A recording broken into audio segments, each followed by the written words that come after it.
Welcome to Faulty Lanterns Minisode Edition, where I myself go on rants. This particular segment is called V.A.M.P.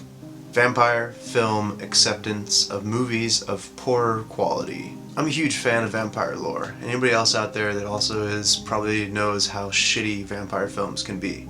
So that's why I came up with this kind of separate rating system to just hold vampire films in their own regard. A terrible vampire film compared to Citizen Kane is hot garbage. But a terrible vampire film compared to a piece of shit that sparkles when it's in the sun isn't half bad.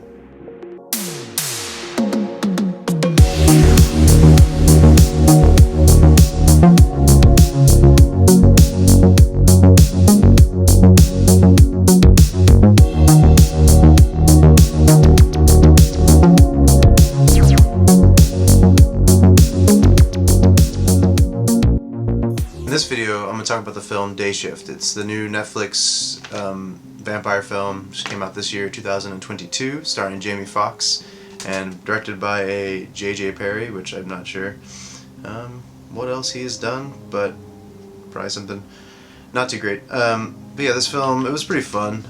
Overall, I gave it a 61. My scale goes from pretty much 99 is the perfect score. So 61 isn't too bad considering that, like we said, vampire films can be shitty. Yeah, I don't like the vampires. They kind of got a little Buffy faced. I'm not a big fan of that. I'm not a big fan of the true blood springing fangs. Although they're the extreme fangs of the film, I did kind of enjoy that. They had like serrated edges and they're like more vicious the older the vampire was. That was a cool little thing they added. I did like that they were actually intellectual kind of vampires, but they had like the dumb zombie vampires, so kind of plus and minus there. The fact that the bite marks weren't just perfect little two teeth holes, that they're just like a fleshy rip, I think it's a good addition. Let's see, turning process. It seems like they're turned just by a bite. We're not too sure. They don't quite delve into that, but that is negative points there. I like the Interview the Vampire style, or bit and be fed. It seems like there's no possibility of turning back, which I do enjoy that. I don't think there should be this blood transfusion and everything's dandy afterwards. Let's see, healing factor, it seemed like they could heal pretty fast, which is fine. No ability for flight, that's also good.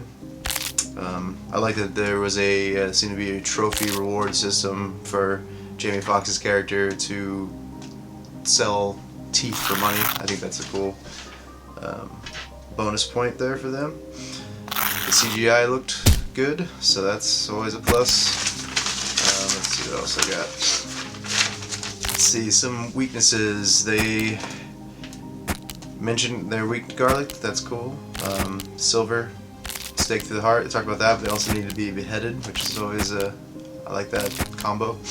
Sunlight definitely had it, and then they kind of touch base on reflection, which is just kind of a nice thing to at least mow over. Their morality, I like that they're just kind of like vampires themselves. There's just a natural order of things. They didn't, seem to feel bad about it.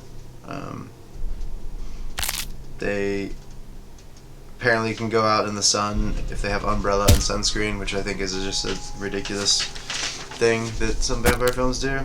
I don't mind daywalkers, but sunscreen, stupid. Let's see, the vampire villain, she was pretty good, kind of obnoxious at times, but she was alright.